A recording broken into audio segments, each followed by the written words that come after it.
नमस्कार. प्रादेशिक हवामान केंद्र नागपूरमध्ये आपलं स्वागत आहे. सिनॉप्टिक माहिती. एक कमी दाबाचे क्षेत्र नॉर्थ वेस्ट आणि मध्य बंगालच्या उपसागरावर स्थित आहे. मॉन्सून कुंड आता बिकानेर, कोटा, दमोह, पेंड्रा रोड, पारादीप आणि नॉर्थ वेस्ट आणि कमी दाबाचे क्षेत्र जे बंगालच्या उपसागरावर स्थित आहे त्यातून जात आहे. यावर आधारित पुढील 3 दिवस हवामानाचा अंदाज असा आहे. दिवस 1 विदर्भातील जिल्हे अकोला, अमरावती, वाशिम, यवतमाळ, चंद्रपूरमध्ये सर्वत्र हलका ते मध्यम पाऊस आणि बाकी जिल्ह्यांमध्ये हलका ते मध्यम पावसाची शक्यता आहे. दिवस 2 8 सप्टेंबर विदर्भातील जिल्हे गोंदिया, गडचिरोलीमध्ये सर्वत्र हलका ते मध्यम पाऊस आणि बाकी जिल्ह्यांमध्ये हलका ते मध्यम पावसाची शक्यता आहे.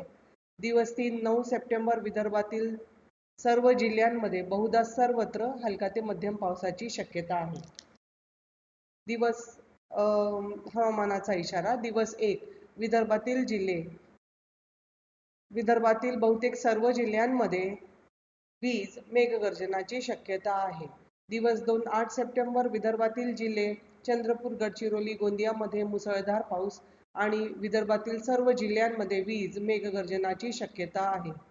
दिवस 3 9 सप्टेंबर विदर्भातील जिल्हे गोंदिया, गडचिरोलीमध्ये मुसळधार पावसाची शक्यता आणि विदर्भातील सर्व जिल्ह्यांमध्ये वीज मेघगर्जनाची शक्यता आहे. स्थानिक शहर हवामानाचा अंदाज. येणाऱ्या दिवसांमध्ये जनरली क्लाउडी वेदर एक्सपेक्टेड आहे आणि तापमानामध्ये कमाल तापमानात पुढील 2 दिवस फारसा बदल होणार नाही. नंतर 2 ते 3 डिग्री सेल्सिअसने घट होण्याची शक्यता आहे. तसेच दिवस 2 आणि दिवस 3 मध्ये विदर्भातील जिल्हे चंद्रपूर, गडचिरोली, गोंदिया मध्ये मुसळधार पावसाची शक्यता दर्शवली आहे. अधिक माहितीसाठी तुम्ही आमचे RMC नागपूरची वेबसाईट तसेच social media platform Instagram, Twitter, Facebook, यूट्यूबला भेट देऊ शकता. धन्यवाद.